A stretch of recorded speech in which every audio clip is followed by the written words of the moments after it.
My name is Roald Llado. I specialize in adult reconstruction and joint replacement. I primarily evaluate patients in the office with osteoarthritis and other inflammatory arthritides.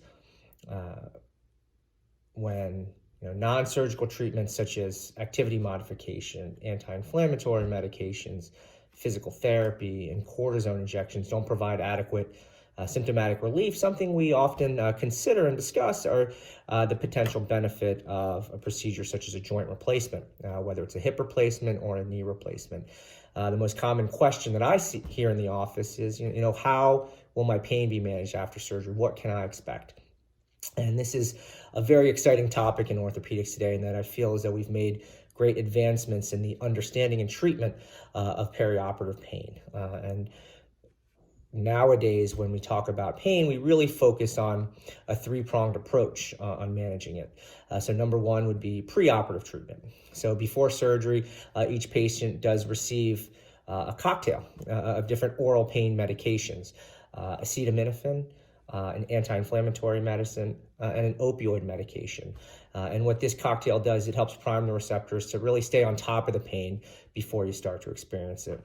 In addition, for knee replacements, we also provide a regional anesthetic. You get a nerve block, which numbs out that surgical site.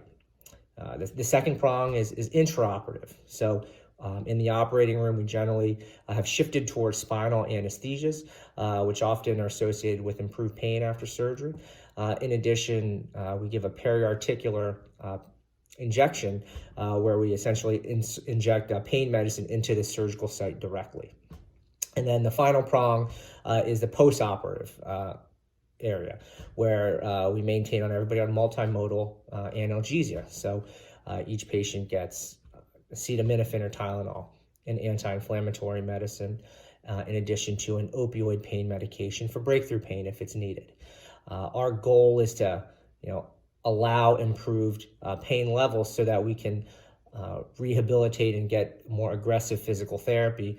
And we find that the earlier we get you up and moving, the faster you recover, the better your pain levels are, and the better the surgical outcomes are. So if you have any questions about perioperative, pain management after a surgery, please bring it up, and we're happy to discuss it in the office. Thank you.